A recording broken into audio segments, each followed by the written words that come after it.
Hey everyone, welcome back to the Fin Factor. I'm Paul. And I'm Aaron. This is episode number 115. Aaron, we have a trade to announce. Devan Dubnyk gets sent to the Colorado Avalanche. You want to go over this one?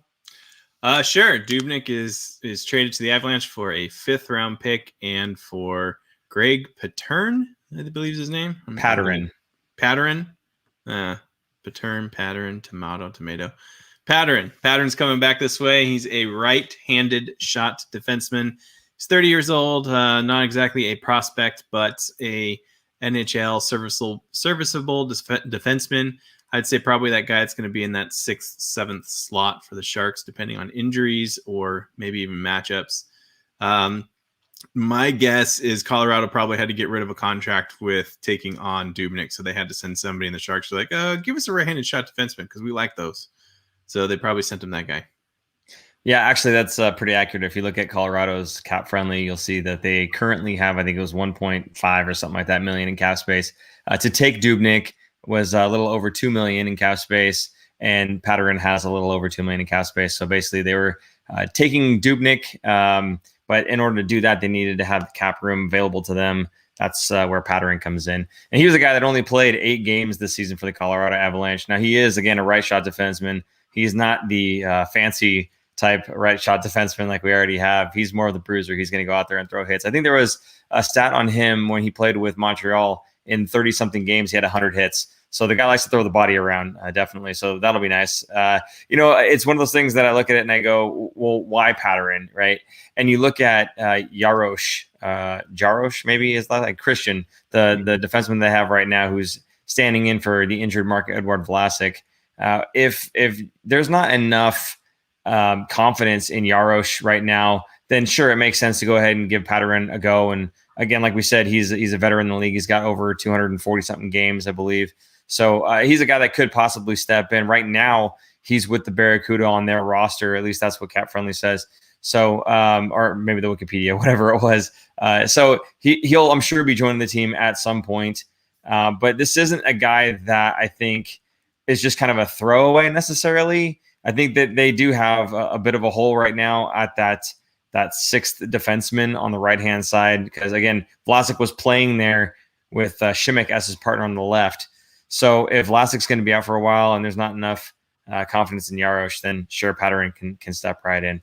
So that's basically the return, right? So we grabbed a 5th round pick. Now the funny thing is we gave up a 5th round pick to get Dubnyk in the first place, but also we got a 7th rounder coming back with Dubnyk. Right? We talked about this, the Joe Will special, the trading the 5th for 2 7ths, and essentially that's what we did. We traded the 5th, we got a 7th, and we got Dubnyk. But then when we trade him away, we pick up a 5th. So okay, kind of a wash there. It's essentially like getting a free depth defenseman and a free 7th round pick. So and the 5th round picks were for 2021 this season, and the one that we gave away, I believe, was 2022 when we originally got Dubnyk there. So we advanced the drafting timeline just by a year there too. So some interesting fancy stuff there. Any other thoughts on this? What do you think about the trade in general? We knew Dubnyk was going to go. This is not a surprise. We just didn't know what the return would be. Are you happy with the return? I mean, considering we basically gave up nothing to get Dubnyk, if you think of it that way. We're getting a 5th round pick back, plus an extra guy. And the reason I just looked, they had 49 contracts, or they have 49 contracts. So if they did not trade a player back and just did a 5th round pick, they would be at 50, which no team really wants to be fully at 50 just in case another trade comes along. They need to take on a player or whatever. So to me, that makes sense that's why they gave up. I'm gonna mess up his name. Pattern. That's why they gave up Pattern. I'm pretty sure that's what they did, is just say, hey, who do you want? Like in this, here's a list of players that we're willing to give up to get rid of a contract. Who do you want from this? And Doug Wilson said, ooh, right-handed shot defenseman. Yes, I will take that. So that's probably why he's on the team. So I like the trade. I think it's great because Dubnyk was not going to be signing with the Sharks past this season. So like I said, 5th round pick coming back, and we gave up a 5th round pick for him, plus a 7th coming back from the original trade with him. And so, yeah, I'm fine with it because Dubnyk wasn't going anywhere. And now we can see, we figured this was going to happen as well. I think I even threw out Colorado as probably a destination point a week or two ago. I'll have to go back and look, but and that just made sense because Grubauer is a great goalie, but he has no backup, and their guys were just not. They couldn't handle the workload of a normal backup, so they were playing even less than normal, and Grubauer is going to get tired. So you're going to see Dubnyk get in some games at Colorado, and good for him, man. Can you imagine? That's kind of like Barclay-Goodrow going to Tampa Bay last year, right? He's probably like, wait, what? You're sending me to Tampa Bay, like the Cup favorite? Okay, same with Colorado. Like Dubnyk's, yeah, I'll go to Colorado. That sounds great. Yeah. Yeah, no, kind of the same reason I thought Taylor Hall had signed in Buffalo was to be able to say, okay, just trade me to a contender. Like I know this team ain't making it, and I'll get my pick of the teams later on. So we have a super chat here from none other than Lundy. Thank you, Lundy, again for supporting the show, and of course, Pattern for Braun. He wants Braun back. I'm telling you. I could see maybe using Pattern in a deal. There's really no tie there, so. Who knows? Maybe they end up using him for something else down the road here in the next 2 days down the road, I guess. But for Braun, I don't think so. But who knows? I know you're certainly hoping for that, but I doubt it, Lundy. Thanks anyway. But we do appreciate the support for the show. Thank you so much. Let's see, Zinksy, who goes next? Oh yeah, hey guys, been a while. How you guys been? Zinksy, we've been great. As good as for me, I can speak for Aaron, but I've been doing well. Thank you for asking. There's a whole lot going on with the Sharks right now, so it's some interesting times. We'll see the next couple of days what shakes out. But as far as who goes next, that's kind of actually the next topic here. If you're ready to move on to it, Aaron, trade deadline is Monday. Now today's Saturday. If you're in your car and listening to this on the way to work, we're a couple days behind you, but so today being Saturday, trade deadline 2 days from now, Monday, fully expect to see more trades from the San Jose Sharks. I don't think it ends here with Devan Dubnyk. Now we've talked about a couple other names, and you're asking who goes next. Now Sorensen was one name that kept getting brought up there, and Sorensen's a guy that makes sense to me. Again, a UFA, pending UFA. He's got 1 year left on the contract.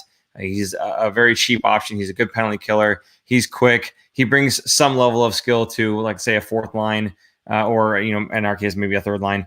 But he's one of those guys that I could definitely see on the move. I don't know that Sorensen is the guy necessarily that the Sharks want to re-sign past this season anyway. So to be able to trade him and get something for him would be good for the Sharks. Now, I had speculated before that maybe it makes sense to sign him just to have him as a contract that's available for Seattle to pick up, because you have to have a minimum requirement. But I'm sure they could fill that in other ways. So maybe Sorensen isn't a guy that they are looking to re-sign. In which case, again, he's a guy that's on the block. Now, Aaron, how do you feel about Sorensen? Do you think he's a guy that could maybe be on the move? And if so, what do you think could be the return for a guy like Sorensen if Dubnyk is getting a fifth? Ooh, that's a good question. To me, Sorensen's going to be for a team that kind of needs to maybe shore up their fourth line and or penalty kill more than anything else. Penalty kill probably more important than anything, and I think the Sharks are going to try and showcase them, or they were trying to. They do have a game on Monday, but at that point the deadline will be over. So this was it for in terms of showcasing any of their players. Sorensen, I would say I'd be happy with a 5th round pick. I guess if they got anything higher than a 5th, I'd be. How about this? I'd be okay with the 5th round. I'd be happier with anything else more than that, like a 4th or 3rd. I'd be shocked. Okay. But that's, of course, by himself. Maybe they'll package something up. Maybe they'll get a 3rd round pick and trade away that 5th round pick that they just got, and now they just jumped up. I got it. I'm going to make Lundy happy with this one. They'll package him with Pattern to get Braun. Not going to happen. The super chat to do that. Yeah. Oh man. Okay. So Sorensen again, a guy I feel could be on the move for sure. I mean, look at the guy being. Sorry, you got something else to say? I would say, look at Gaudreau last year. Gaudreau got a 1st round pick, but we gave up a pick to get that 1st round, to make it a 1st round pick. I could see something like that happening. I'm not saying a 1st round for Sorensen, but to get a higher draft pick, we might have to give up something like maybe that exact 5th round pick that we just got for Dubnyk. Maybe we trade that and turn it into a 3rd round pick with Sorensen. Yeah, no, definitely could see that. That would make a whole lot of sense. Any opportunity for them to take assets and move up higher, in the draft 100%, especially because that's kind of the MO right now, right? They said they're going through a reset. They're not going to be acquiring assets. Like that's the thing with Pattern, again, why it feels more like just a move to kind of take that salary, because not only did the numbers not work out unless they had salary coming back, but it just seems like that's the MO, right? Was to put some salary on, to add some draft picks. And that's exactly what they did. So the other guy that we were talking about, though, Matt Nieto. Now, Nieto is an interesting one because he's injured right now. I saw something, I can't remember where it was, maybe in The Athletic, where they were talking about Matt Nieto and whether or not it would be problematic, the fact that he's injured right now and he hasn't been able to play for a while. And one of the NHL sources, league sources, whoever the guy was talking to, had basically said that it's not really a deal breaker necessarily because you have that quarantine period that you have to wait before you join your new team anyway. So that gives Nieto just that much more time.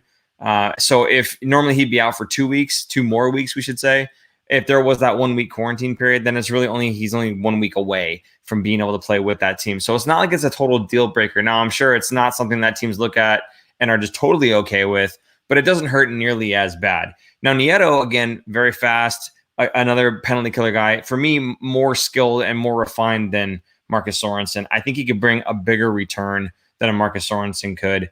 What are your thoughts now on Matt Nieto? Is the injury too much to see him get moved, or are the teams willing to maybe look past that? Well, if he's going to be coming back within a week, I think the teams would be willing to look past that. He's had a broad work. It's not like he's 1 or 2 years into the league or 4 years or less in the league. So his history speaks for himself. He does seem to get hurt. He's kind of a smaller guy anyway. So maybe that will kind of deter it. But I think if he's only a week away, he's going to have to quarantine anyway. And I don't think it's 2 weeks. I think it's only about a week now, depending on the team, I guess. Even if he goes to Canada, I don't think it's 2 weeks anymore. So I don't know what the injury is. I don't think they've ever said. Obviously, it's usually upper or lower body, but we have no idea if it's long term. So maybe that hinders things. Maybe that's why we won't see him get moved. Is maybe he's going to be out for the rest of the season, and why would anybody take him on? So, yeah, I would say though he's definitely worth more than Sorensen. So I could see him bringing back a 3rd round by himself, probably a 3rd round pick, 3rd or 4th round. I could see. Yeah, I would agree with you on that one. I think he's definitely more valuable and could bring back a better haul, if you will. The other guy I wanted to talk about here before we move on to the big one was Patrick Marlowe. Now, the thing about Patrick Marlowe is I had seen somewhere where they were talking about if it makes sense for another team to want Patrick Marlowe, or if any other teams would even want Patrick Marlowe in the first place. And kind of the thing they were saying about it was, what Marlowe brings, most teams have other young prospects that are in the pipeline that can do basically the same thing. Like right now, Patrick Marlowe is playing on that 4th line. Now he is centering that 4th line, but there's a lot of teams that have some player in the pipeline that can play 4th line minutes. So to make a trade for Patrick Marlowe, maybe not the biggest desire for a lot of these other teams. There is not a guy that's going to plug a hole that they can't plug themselves. The only thing I have to say that counters that is that Patrick Marlowe has so much more experience than any of those young guys. Now, he may be able to do the same things or play the same way as those younger players, and those younger players can maybe have some growth, obviously, as they get more minutes in the NHL. But if you're looking to make the playoffs and you're looking to make a push, having that veteran presence, especially on those 4th lines, to kind of shore up your entire roster top to bottom, I think is very important. So I could definitely see Patrick Marlowe still being on the move. And the interesting thing about Patrick Marlowe, obviously, he's just a few games away now from breaking the record, Gordie Howe's record of most games played in the NHL. So again, if this is something that's going to happen, we're going to miss out on him getting that record broken in Teal by days, which sucks, but kind of is what it is. Now, I know you've got some thoughts on Patrick Marlowe here, so I kind of want to flip that over to you. What do you think about Patrick Marlowe? Is anyone interested? And again, what do you think maybe he'll bring? I just don't see teams that would be interested. It's unfortunate because I feel like I've watched him. We've been watching him play this whole season, and he doesn't seem to be. I mean, obviously he's not the player that he used to be, but still as effective as he used to be compared to a younger up and coming guy that has more potential. So why would you give him some ice time over some younger guys, especially on a team like the Sharks right now? It's essentially just to get the record, which sure, it's fine. It's a feel-good story for the Sharks for the season. It'd be nice to have him get it in teal. But the only team I could see that it would actually really work out is Marlowe going back to Toronto and having him line up with Thornton, maybe not on the same line, but can you imagine that kind of story going to the playoffs with Thornton and Marlowe on the same team?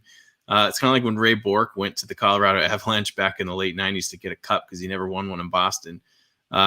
So I feel like the media would eat that up, especially being the Toronto Maple Leafs and everyone believing in the Maple Leafs because, of all the other players that they have on their team. So thankfully, Toronto has plenty of room for contracts. They only have 45. They have in cap space $120,000. Now, Marlowe is getting paid. He's the league minimum? I think $700,000. Mm-hmm.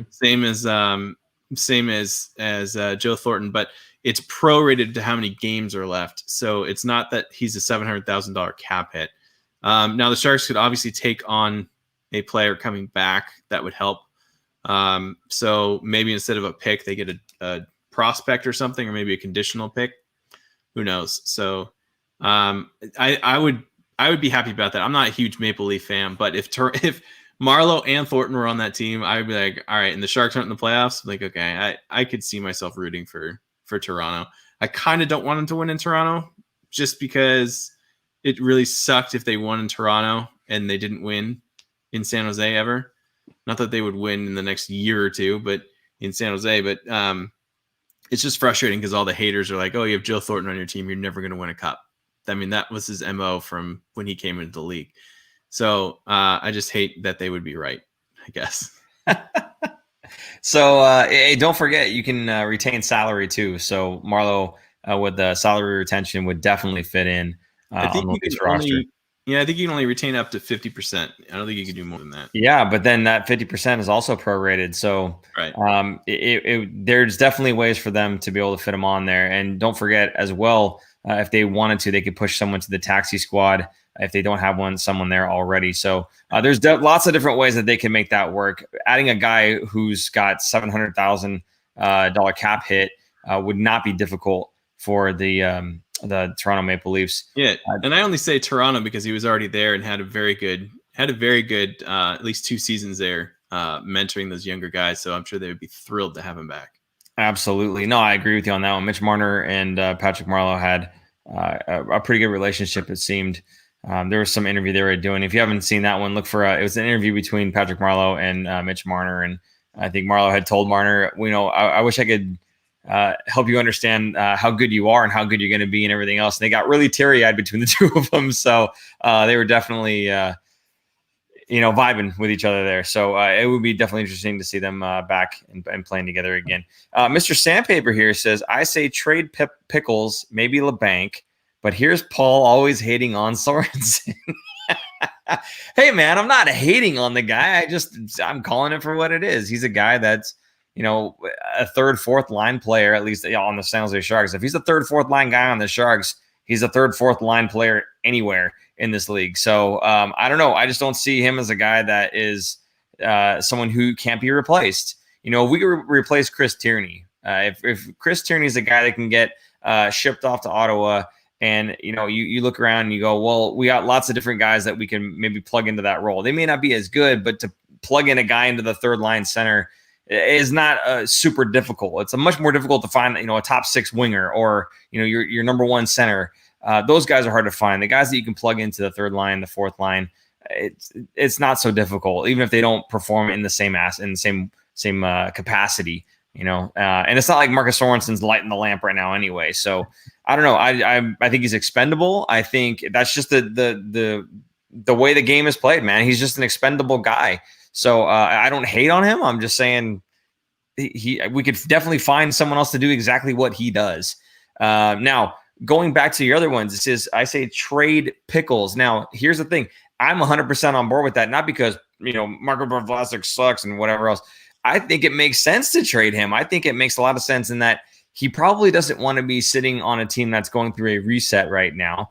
He'd probably not like to be on the bottom 6 pairing on the right-hand side when he's played like top 2 or top 4 on the left for his entire career. So if he can go anywhere else and get a few more minutes and be on a contending team, that would be the whole point of trading him, I think he would absolutely welcome that opportunity. So I think trading Marc-Edouard Vlasic actually makes sense. And of course, you free up cap space. Not only do you free up cap space, but it's one less contract that you are forced to protect for the Seattle draft. To me, it just makes a whole heck of a lot of sense.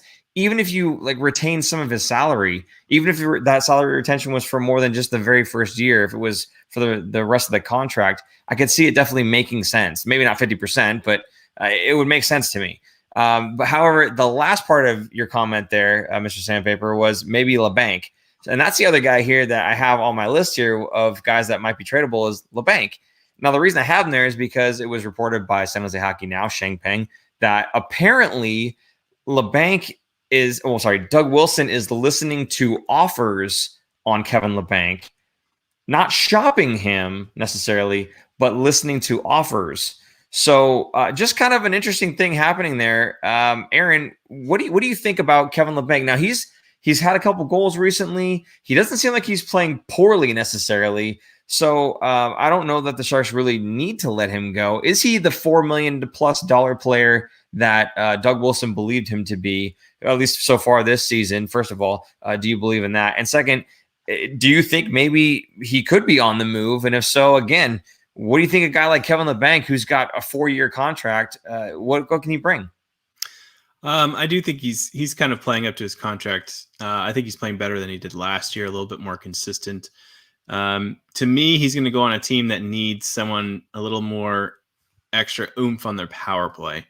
There could be teams that have kind of a weaker power play. He's definitely going to change that because he's such an offensive-minded winger. Definitely not a defensive-minded. You're not going to bring him in to play penalty kill. So bringing him in as a scorer and to boost your power play, maybe keep him on a good depth team. He'd be a third-line winger with probably power play time. So you kind of protect him a little bit in terms of not being a defensive liability. But I think, the way that the article read was it wasn't that he was shopping him around trying to trade him. It was that people were asking about him and Doug Wilson said, I'm absolutely up to offers, but Doug Wilson's not going to sell him short. So if Kevin LeBanc is if he's going to get traded, it's going to be a big return coming back. Big as in maybe a 2nd round pick plus a prospect, maybe a bad contract coming back the other way. Bad contract is in something that is comparable to what LeBanc has, so $4 million for a guy that's probably just either hurt or not playing or not good. So I could see him getting moved if the price is right. And I feel like we kind of talked about this earlier. I feel like I don't think there's anybody really safe on the Sharks roster, really, if the price is right. If someone's going to throw some 1st-round picks around, Timo Meier might be gone. Logan Couture, who knows? Like, it depends on what the price is. Yeah, no, I'm with you on that one. I think, for sure, I could see LeBanc maybe on the move. Again, not because the guy is bad. If the guy was bad, people wouldn't want to trade for him, right? So I could definitely see maybe him finding a place where his offensive talents are maybe a little bit more appreciated than with the San Jose Sharks fans. But I think he's a guy that is valuable to a team that is maybe good defensively already and just needs that extra punch. And I think you're right. This is a guy that he's young, he's talented, he's touted to be just that much better offensively as his contract matures. And I think that he's got some more growth in this league still to go. And the fact that you've got him locked in for, however many more years still, I think it was 4, there's no need to have to trade him. You're not going to lose anything. All right. These other guys that we're talking about, these 1 year left pending UFAs, if you don't trade them, they're going to walk in free agency. That's not the case with Kevin LeBanc. You got him locked up. So I think you're right. 100%. If they do trade him, expect a humongous haul coming back. And I do mean a big one. Like we're talking like 1st round pick, maybe a prospect, something like that, because there's no need, there's no reason for the Sharks to have to trade him. Is he worth all that? Maybe not, probably not. But if you want to wrench him from my hands, you're going to have to give me everything that I want. Otherwise, I can keep the guy for the next however many years. So I think that is kind of an interesting one. Just the fact that teams are calling about this guy. Apparently, I don't know what the source was necessarily, but Sheng Peng was reporting it, and usually Sheng's pretty bang on. He's got good sources. So if he's talking about it, then it's a real possibility here. So interesting stuff coming out of San Jose Sharks camp. Aaron, are you ready to kind of squash all the trade talk here? Or was there another comment that you wanted to pick out here that had anything to do with trading before we start talking about the 3-game week that we just had? There's one here from Brian Hong saying, do we have to protect Balsers, or is he already auto-protected? That's an interesting one because he actually has 3 more games remaining to be eligible to be drafted in the Seattle draft. So if the Sharks happen to sit him, put him on the taxi squad, send him to the minors, so that he doesn't get those 3 more NHL games, then they wouldn't have to do anything. But I think they are going to protect him. From the way that he's played, to me, he is a guy that the Sharks kind of got lucky that he was on waivers from Ottawa and they picked him up. And I think he's been one of the more consistent and dangerous players for the Sharks in the last, since he's joined. I think he looks great out there, and I think he definitely has a spot in the lineup for the Sharks for going forward. Now, he is, let me look at his contract right now. I think he's an RFA after this season. So they're going to have to sign him to an extension or a contract at some point, and then they'll have to protect him. So I think that's going to happen. And if that's the case, then they're going to have to sign somebody, another forward, and not protect them, because you have to expose so many players. There's so many rules here. You can't just have players that are going to be RFAs or UFAs going into the Seattle draft. You have to have them under contract so that they have a chance to draft them. I think it's 2 forwards and 1 defenseman, if I'm not correct. Yeah, that's the minimum that you have to have under contract and able to be taken. So to me, it's going to be Schimmick and Sorensen if they sign Sorensen, if they don't trade him away or pick up someone else. So yeah, kind of not quite trade talk, but kind of related in a way, because they might trade Sorensen, or they might keep him and sign him and whatever else for just for expansion draft planning purposes. Yeah, and again, to me, this is where finding a home for Marc-Edouard Vlasic makes a whole lot of sense, because then you can protect Schimmick. Absolutely. And then you don't have to expose anybody on your defensive core that you have in your lineup right now. You can just sign Clayson to an extension, and then he gets exposed. There's your one defenseman. Do you think Vlasic is actually hurt, or are they holding him out of the lineup for a possible trade? Yeah, that's a very interesting question, and I've definitely thought about this before. The second he got injured, I was thinking this exact same thing. But I feel like if there was a trade in the works, it wouldn't take them this long to figure it out. Having said that, when was the last time Devan Dubnyk got a start, right? So they were holding him out from because of potential trade talks. They didn't want him getting injured. So yes, Martin Jones was hot, don't get me wrong, but they played him in back-to-back nights, not just tonight, but the previous weekend as well. They played him back-to-back after he'd already played a bunch of games. And then they went right back to him, and they went right back to him again in another back-to-back scenario. So I don't know. I just feel like they knew Devan Dubnyk was going to be on the move. Who knows? Maybe it's the same thing with Marc-Edouard Vlasic here. Maybe they've got some sort of a handshake deal in place. They're maybe just working out the final details, and it's just taking them a lot longer to get it done. Who knows? Maybe they have multiple teams involved. It could be like a multi-team trade, which we just saw today. There was one in the NHL that was it Detroit, Columbus, and Tampa Bay to get Savard to Tampa Bay. So it was really a couple trades involving basically getting Savard from Columbus to Tampa Bay. But it could be something like that, or it could be, and on top of that, that could be one of the teams involved has to move somebody else to make room, and they haven't been able to do that yet. So it's still working out. Now with a goalie like Dubnyk, it's easier to hide that by having him ride the bench. He's still in the game. He's still there. He's suited up. He could play, but he's riding the bench and Jones is starting. Whereas a defenseman, you can't sit him during the game. You're going to be down a defenseman, but to me, it makes sense that you're sitting him because you have something working. Or maybe another option is there could be like one or two teams that are interested in him, and Wilson is just kind of bidding his time to kind of get the price up higher, trying to get what he wants. Because also in that article that you mentioned from San Jose Hockey Now, one of the, was it scouts or somebody laughed when they said Doug Wilson was looking to get the most out of his players, because everyone kind of rolls their eyes and go, Doug Wilson always overvalues his players and tries to get too much for them. So GMs kind of don't like dealing with him because he's too stingy, I guess, in a way. Hey man, he gets value though every time. Nothing wrong with it. He does what's best for his team, and he gets what he can get. So there's nothing wrong with it. It's just, that's why I think, I mean, to me, I see a lot of people on Twitter like, fire Doug Wilson, probably more on Facebook actually.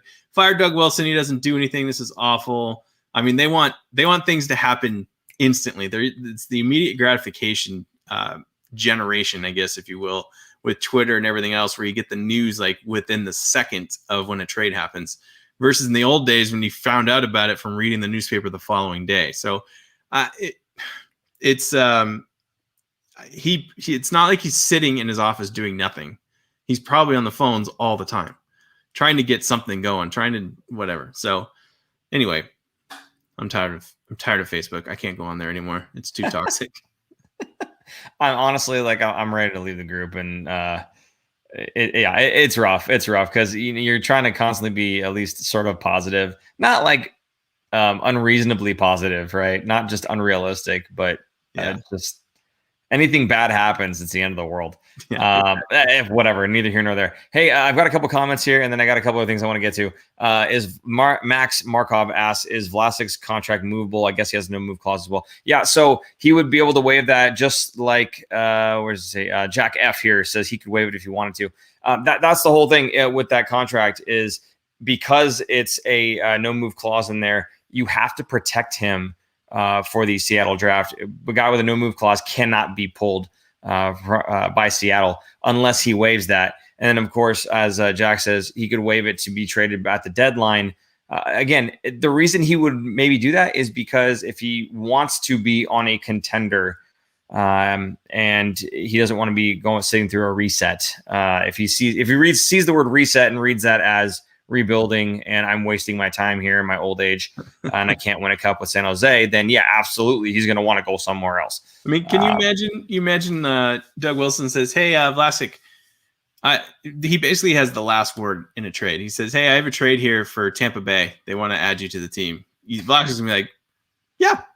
I don't know how you did that, but yeah, I will take it. I will go. Yep. So in fact, like, I don't know if you remember, about 10, 15 years ago, maybe 10 years ago. What year is it? 2021. Patrick Marlowe vetoed a trade. I think Doug Wilson tried to trade him, and he had, at the time, he had a no movement clause, and it came out later. It didn't come out right away that he had a trade, and we don't even know what the trade was, but Patrick Marlowe denied the trade. I think this was right around the time they took the captaincy away from him. It might have been after the reverse sweep by the Kings. Was he? I can't remember if he was captain then. Yeah, thanks. Anyway. Get on with it. Whatever. Okay, all right. We'll get on. I want to get to two things here. Both of them are Venmo, actually. We've got some support coming from the folks that are using Venmo here. One that I didn't get to, I think, well, actually, no, it was Ethan Clark got a contribution to us. It was after our show last week, so it wasn't during the show. He just happened to see that after the fact and decided to hit us up. So thank you, Ethan Clark. It says, go Sharks. So we do appreciate that. Absolutely go Sharks. That's what we're here for. That's what we'll always be here for. And then Robert Spittler in the last 7 minutes here also says, thanks for the show, guys. I hope the Sharks can win the next 2 in a row to sort of stay alive. That is the most cautiously optimistic sentence I've ever read in my life. Thank you, Robert. I do appreciate that. We appreciate your continued support for the show. It's not the first time you've taken advantage of Venmo, which, by the way, for anybody else, if you want to support the show using Venmo instead of Super Chat, you can do that by tipping us on at Venmo at the Fin Factor, and that's our handle there, at the Fin Factor. So if you would like to do that, we would be most graciously accepting of your donation. So we do appreciate all of the contributions that we get from all of our viewers. You guys are awesome. We couldn't do this without you. Love you guys. Thank you so much. Okay, so then let's see. That was both of those guys. Okay, so we got the Venmo stuff out of the way. Again, thank you to anybody who has contributed to the show. Let's go ahead and move on. Aaron, 3 games this week. I can't remember who it was I was talking to in the last show. I told them I'm expecting 4 out of 6 points. He said there's no way we're getting 4 out of 6 points. I was wrong. I was wrong. We got 2 out of 6. I'm not going to sit here and just apologize because I said I was going to, and I'm not. I'm man of my word.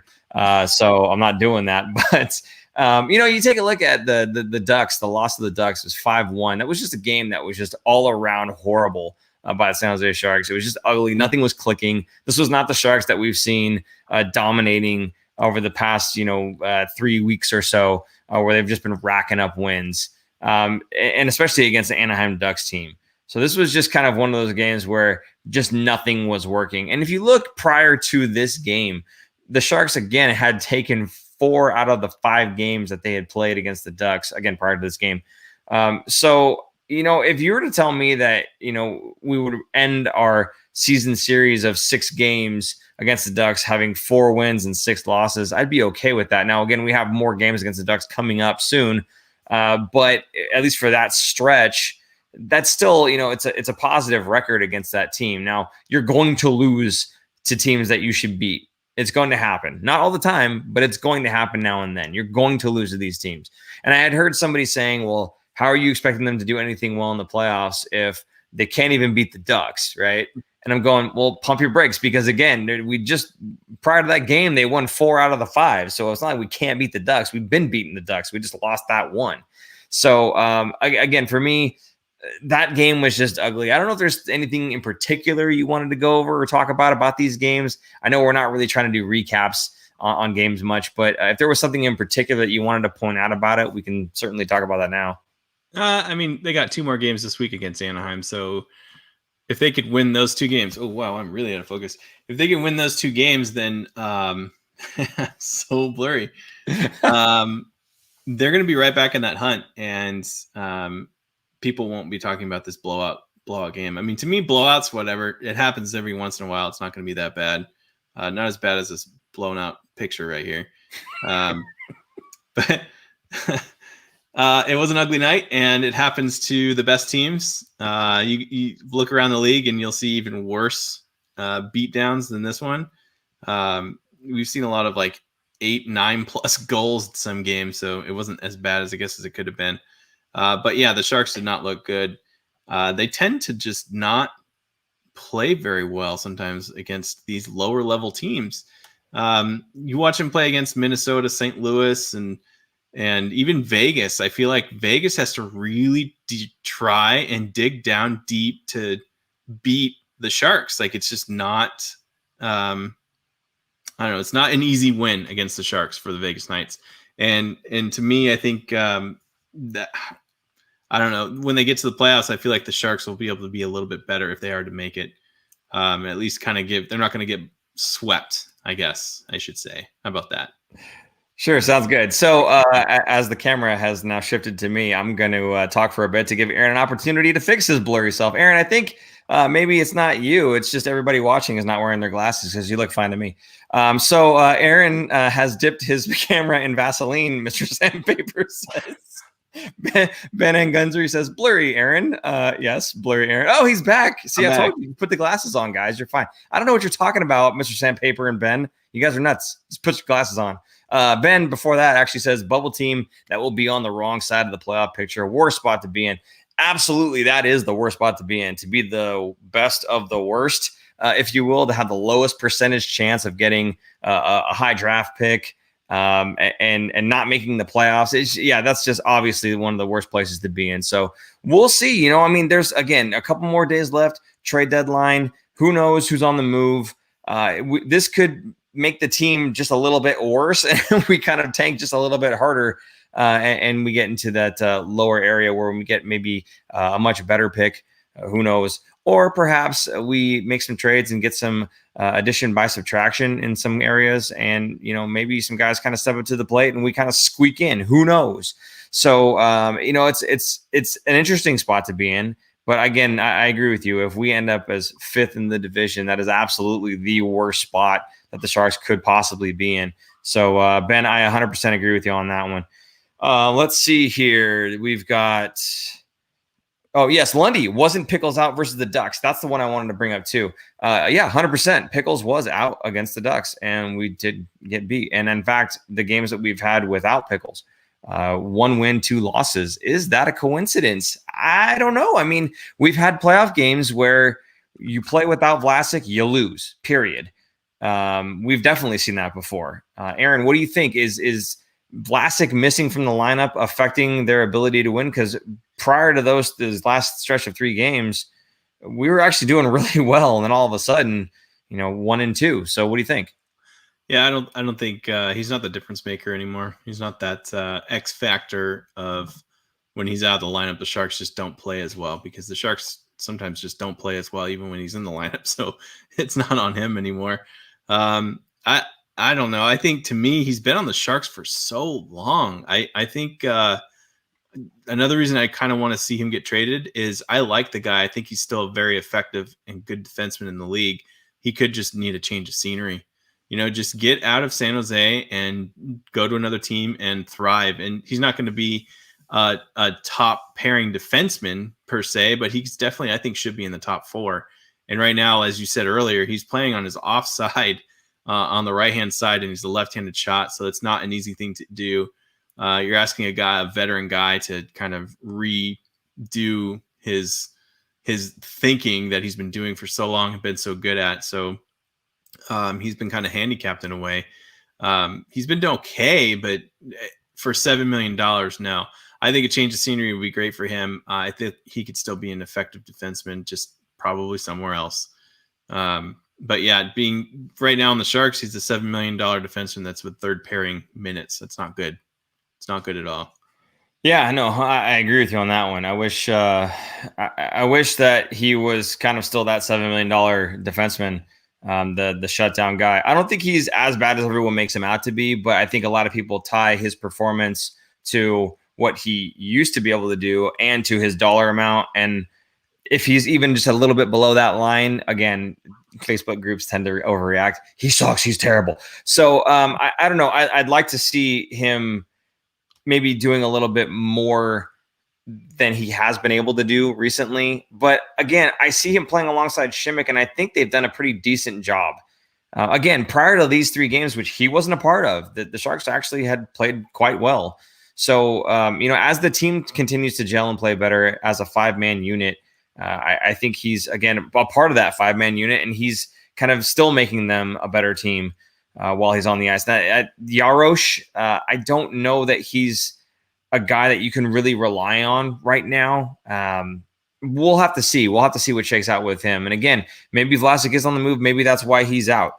But if he's not on the move and he comes back in, you can bet that Jaros is not taking his spot. I don't care how bad you think Marc-Edouard Vlasic might be playing anybody who's out there listening right now. If it's Vlasic or Jaros, I'm pretty sure Vlasic's taking the job. So is what it is. Aaron, let's zoom past the rest of these games. Kings, we win 5-2 in the second game here. That was a really awesome win. Everything was clicking on that game. Certainly, all lines seem to be contributing, playing hard, skating hard, moving their feet. Lots of really good stuff happening in that game. I think I was very impressed with Kevin Labanc specifically in this game. Again, a guy that may be potentially on the move in terms of some trade rumors and whatnot, Sheng Peng reporting. So I think, he's a guy that has been stepping up and playing quite well. I know a lot of people, including us, have been very, what's the word I'm looking for? We've been hard on him, I guess, so we've been, saying he's not exactly the type of player that we were hoping that he would be. He's not worth the amount that he's getting. A lot of criticism is the word I was looking for. Thank you. We've been criticizing this guy quite a bit. So in that past game, though, he was doing everything right. He's been throwing the body around a lot more actually recently than I remember him doing. So Maybe that's just another way, if I can't be good defensively, I can't be very good in the defensive end, at least let me go ahead and try to throw my little tiny body around, just like Marcus Sorensen, taking some inspiration there, I'm sure. So that game, I'm looking at the stats. He had 3 hits. Yeah. Only Balcers had more with 4. And then Ferraro also had 3. Everyone else had 2 or 1. How many do you think Meyer had? Meyer? Well, if he didn't have 3 or 4, he had 2. 1. 1. Okay, yeah. No, see, Timo Meyer needs to be throwing that body around. Maybe he just doesn't have the opportunity because he's not nearly as fast. But yeah, I don't know. Figure it out. Man. Finish your check. He needs to finish his checks. Rudolph 100%. Balcers and Kevin LeBanc are out hitting you. Come on. Well, Come on, okay. man. To be fair, Balcer is at 5'11" and 100 and something, 190. I forget how many pounds he is. Not very much. He's a speedier guy, but that's part of his game. That's just what he does. He runs around and hits. I really like. Slow. No, he's not. Not well. Come on, you've seen him skate. Well, compared to Balcers, he's slow, but I mean, he's not. It's not like you're watching Lucic running around trying to hit somebody. Like he doesn't have concrete in his shoes. He's not that bad. Fair enough. Well, I'd like to see him do more, just like you, 100%.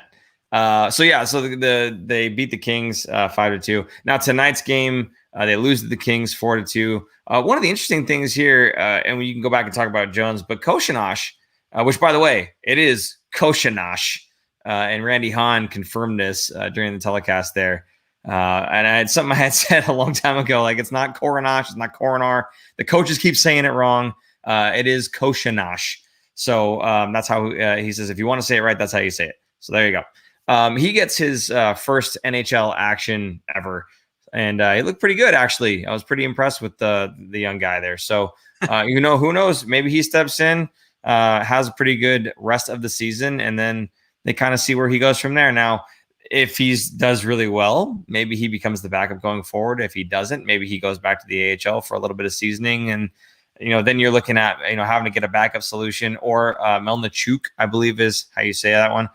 Maybe he steps in for next season as the backup. Who knows? But for tonight's game, at least, you found a very, not so much interesting, but a glaring difference between tonight's game and last night's game. Go ahead. There's just some differences. I think to me, Martin Jones made a lot of saves on Friday night that kept the Sharks in it. Big saves that really, you could see the frustration on a lot of the LA players' faces. So I think that was a big difference. And he did have a few big saves, but goals 2 and 3 against him tonight, there was nothing he could do. They were left alone in front of the net. He had no chance. Even it's like he didn't even have a chance to rob the other guy, whereas the night before he was making those saves. You're like, holy cow, like he had a chance and he made it and he did it. Tonight, it was just, he's kind of left high and dry too many times. So that fourth goal was a dagger, though. He should have had that one. He knows it. The team knows it. That's probably why Koshinash started. To me, Koshinash looked a little nervous. At this point, LA was already up 4-1, so they weren't pressing. They didn't really have that many shots on goal. I think he only had almost halfway through the third period. He only had like 4 shots on goal, 4 saves. But I thought he looked a little nervous, hectic. But as I said to, who was it? Kevin Kurz tweeted out, I wouldn't be surprised if we see Koshinash going in the third period right after the second period ended. And I said, it's kind of better I think it's better for a goalie to do it that way, where you get just a period of action. You kind of get the nerves worked out. And I felt like he had a lot of nerves tonight. Like you could tell he was just not as sharp as he probably normally is. But you build some confidence in him where he's kind of like, yeah, I mean, he shut out LA. They didn't score him. So he's kind of like, yeah, I belong here. Like, I feel good being in the NHL. I belong. I feel like I'm one of the club. And now when he gets an actual start, he's going to have more confidence going into that game than he would if it was his first ever NHL experience. So I'm glad they put him in there, and I'm glad he obviously didn't give up a goal. There's a couple chances where it was a little dicey, but I thought he did okay. I thought it was all right. I think it was his Max just asked, is this his first NHL game for Koshinash? I think it was, right? He's never played in the NHL. Yep. Yeah. First start, no, and not first start, I should say, but first NHL action. And you're absolutely right. Throwing a guy in a game where you're already down. I think by the time he went in, it was 4-1, I believe. So going in, there's nothing to lose there. Whether or not you get shelled, it doesn't matter. Your team's already down 3 goals. So there's a lot less pressure on the guy. Whether he had nerves or not, I mean, Aaron seems to think that he had lots of nerves playing there. So. Again, like he said, get those jitters out in a game that really doesn't matter at this point because you're down by 3 goals. If you happen to step up and play amazing, great. If you don't, shake it off. Don't worry about it because we're going to lose anyway. So, I think it's a great opportunity for him. To get a little bit of action to see what NHL speed is like and NHL shot is like. Taking a shot, I think the first shot that he faced was against Kopitar. Can you imagine like the first shot that you save is against a guy like Anze Kopitar? That's pretty incredible stuff. So, good on him. And like Bob Bugner said, we're going to see more of Koshinash for the rest of this season.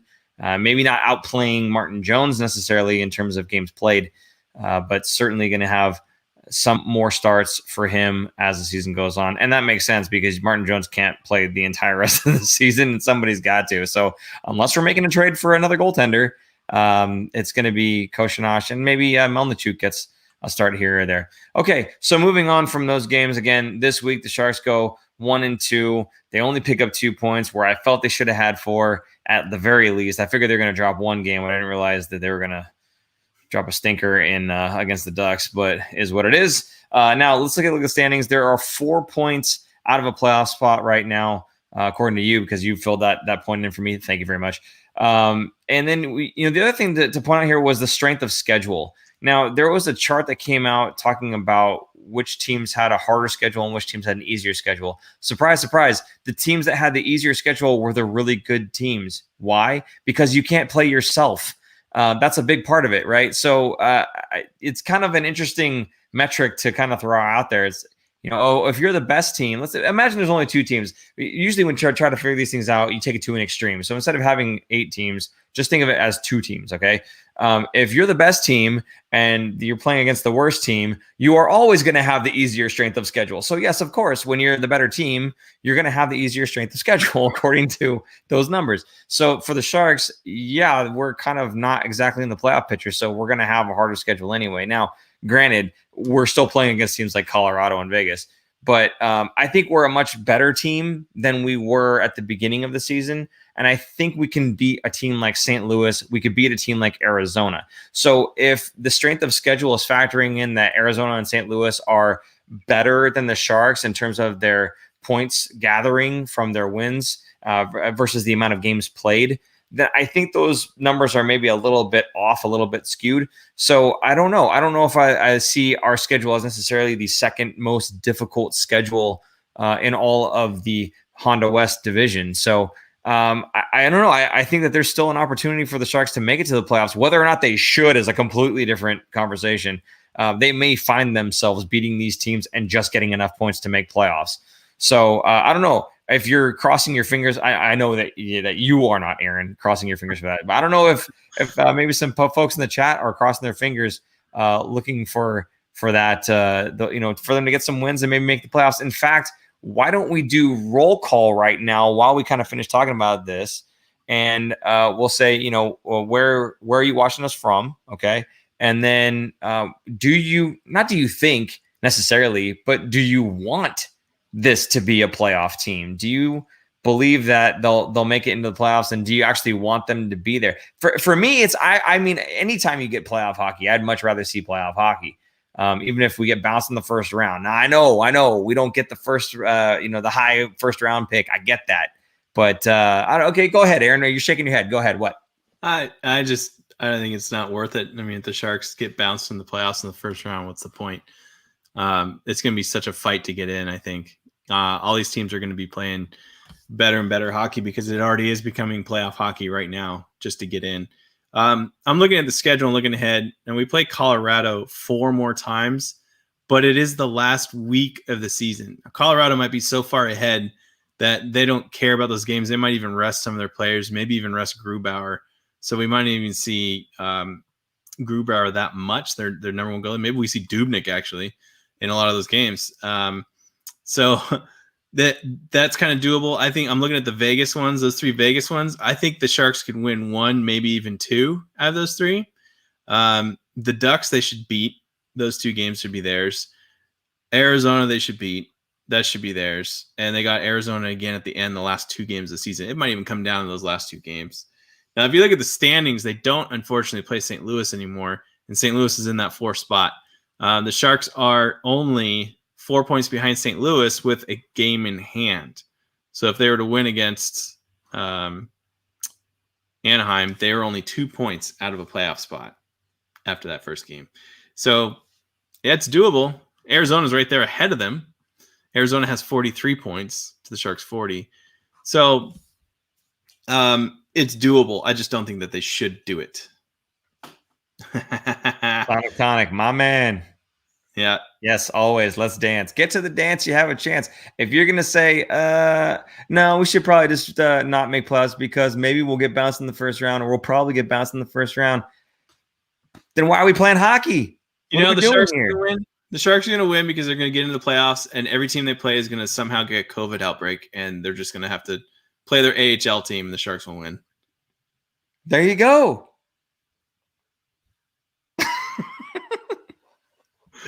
Anyway, okay. So fun stuff, man. I love doing this. I see lots of lots of folks saying Bay Area, San Diego, San Jose. There's Thailand again. Ben in Thailand. Get in or be very bad for a high draft pick. Okay. Yeah, no, that's the thing. That middle ground, we were just talking about that. That middle ground sucks. You do not want to be 5th in the division. That was just no bueno. Make it in. And, you know, if you get bounced in the first round, you get bounced in the first round. It is what it is. But you're never going to win a cup unless you attempt to make the playoffs. You know, not only the first, the top of the division wins the Stanley Cup. We've seen, again, I hate bringing this up, but we've seen LA Kings go in as an 8th seed and win the cup before. So, you know, who knows? Anything is possible. And then there was one other comment. Oh, yeah. Lundy with another $2.99 on the super chat. Thank you, Lundy. Again, what goalie would you trade to the Sharks? He's asking what goalie the Sharks should get because we just traded Dubnyk. Exactly. So I don't see him getting another goalie. I don't see them getting a goalie either. But let's say for the sake of the $2.99 that he's supporting us with, if you were to bring a goalie in, first of all, what type of goalie would it be? A good one? No, it'd be a backup goalie. Come on. You're not going to trade because you're already paying Martin Jones the 5 point whatever million. He's your starter. So if you're going to get a goalie, Lundy, you're going to get a backup goaltender, somebody of the same caliber maybe as a Devan Dubnyk, maybe somebody who's a little bit cheaper. Who knows? But that's the type of guy that you would bring in if you were getting a goalie right now. But I'm with Aaron. Right now is not the time for the Sharks to trade for a goaltender. Certainly not to give up any assets for a goaltender. If a goaltender came with a pick for Marcus Sorensen, for instance, okay, fine, that makes sense. But it's not that you're going to go out there and give up an asset specifically to go get one. Anyway, yeah, Lundy, again, dude, thank you so much for supporting the show. I hope you've bought everything from our store and you just don't have anything else to buy, and that's why. But yeah, no, we appreciate you helping us out. I do want to point out one more thing. Sonic Tonic here saying thank you, Paul. Sonic, you're welcome, buddy. Okay. Aaron, anything else in these commentary you wanted to point out? I know Bob Jackson's from Vegas. Says he's from San Luis Obispo. He said, I don't think they will, but I'd love if they did. The Blues not making it is worth it. If the Blues did not make playoffs, that would be a colossal failure, I think, on their part, not getting in. And they're very I mean, they're on the bubble. They're a bubble team. They're currently in by 1 point over Arizona. So I think St. Louis is in some deep water there, and I think there might even be some firings if they don't make playoffs this year. So imagine the Sharks having all the talent. It's kind of like the Sharks last season, right? Like all this talent and all this promise, and they thought they were going to go far, and they didn't make playoffs. That's the kind of the boat that St. Louis is in. Not quite as bad as the Sharks last year because they are still in a playoff spot, and the Sharks were not for so long. So, but yeah, I think. I would love if St. Louis didn't make it because I can't stand them. So I would love it for at least 4 teams not called the San Jose Sharks to not make it. Put it that way. There you go. Okay, Aaron, let's talk about next games here. Monday against Anaheim, Wednesday against Anaheim, both games at 7:30. And of course, we'll be doing the show after the second game, right around 10:15. But I made a note here, possibly after a trade, depending on the size of the trade. If it's a Marcus Sorensen for a fourth, we're probably not going to drop everything and pick up and do a show. But if it's something huge, then we'll try to jump on quickly and be there for you. Otherwise, just expect us right after the game on Wednesday. Aaron, these two games, do I even need to ask what's expected here? It's 4 points. It needs to be 4 points. I mean, Anaheim could be selling a lot of their pieces right now too, so they're going to be missing a lot of their, I guess, relied upon top end guys. I think Raquel was one of them. Like, there's a bunch of rumors of people getting shipped out of Anaheim, so they're going to be a shell of a team with they do have a lot of prospects, but I don't think they're going to be ready to be that good, at least in these two games. So I think the Anaheim team is going to look a lot different between today and when the Sharks play them on Monday. The Sharks probably too. Who knows? Because we think more trades are coming. So it'll be a weird game. Yeah. No, I definitely think more trades are coming, and it'll be interesting to see who gets plugged in, like you said, for both teams, because Anaheim certainly has guys that are could potentially be on the move, just like the Sharks. So no, I think you're going to see two completely different rosters for both teams as compared to the last time these two teams met just earlier this week. So, okay. I don't know. Again, for me, I'm looking for 4 points out of this, just like you. There's no reason that we can't get the 4 points. I know we had a loss against the Ducks, and whoever it was is going to hold it over my head, and that's okay. But, again, we're up 4-2 on the season series against them. I really feel like we should be up 6-2 once we get done with the 8-game series. So we'll see how that goes. We did end up beating LA 6-2 in that series, that makes me feel good. That makes me feel really good. I mean, if they won tonight, if they came back and beat them, can you imagine ending the series 7-1? That would have been so demoralizing for LA, because LA still thinks of themselves as a playoff team and they should be in the playoffs. But no, yeah, the Sharks put a big no to that one. It's great. I love when Drew Doughty is mad at the Sharks, especially.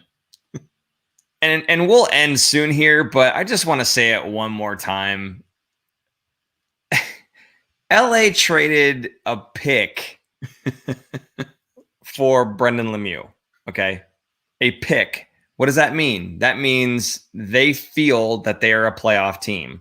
When you're trading a pick to get Brendan Lemieux, you think you're a playoff team.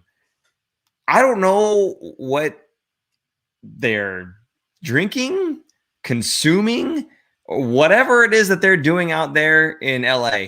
They are not a playoff team. I will be shocked if they make it back into the playoff picture. Absolutely shocked. But yeah, no, not a playoff team. I said what I said. I'll say it again.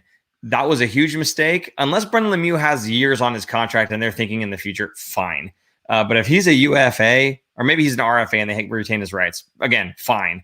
Otherwise, no, you don't trade a pick for a fourth liner unless you think you're a playoff team, and you're not a playoff team. I'm sorry. They're going to find themselves selling somebody off. Trust me. Before this trade deadline passes, there's going to be at least one trade out of LA for sure. In my opinion, there should be. If there's not, I don't know what's going on in LA. They're crazy. Okay. Let's see. Any last second comments here? Poor Sorensen. According to Fin Factor, he is 3/4 out the door already. Ben, I'm sorry, dude. It's just the business. He's a pending UFA and a fourth line guy on this team. Like, there's no reason that you can't replace him with anybody else. First of all, wait a minute. Why is the blame going to me here? Number one. Okay. Number two, why do you like him so much? Why do you want to keep the guy so badly? I don't get that one. So I'm giving you another 30 seconds to respond to that before we end this show. So while he's typing his response in there, we're going to go ahead and put this last thing up. Again, guys, the 40% off sale at thefinfactor.com is ending in 2 days. The trade deadline, April 12th. Super producer Jason, do you have that graphic for me? There it is. 40% off site-wide, store-wide. Support thefинfactor.com because that is what you're doing. You're supporting us. The guys like Lundy doing it through the super chat. We appreciate you. The Venmo money, Robert Spittler, and everybody else who's helped us out, contributing to the show through Venmo. We appreciate you guys doing that. Please feel free to kind of bundle that up and then use it at thefinfactor.com instead. Get yourself a shirt, get yourself a hat, support the show in the same way that you're doing. Only get something for it, right?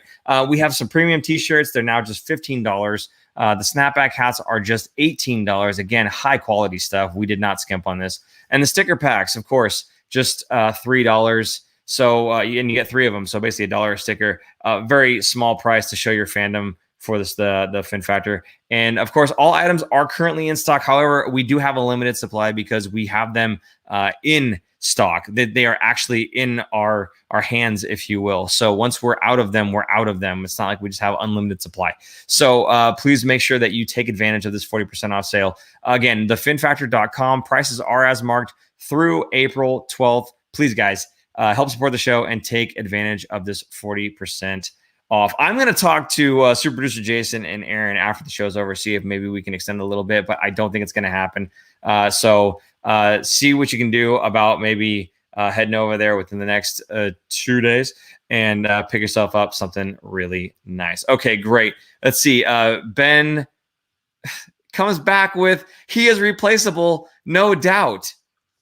Then Ben, what are you arguing with me for?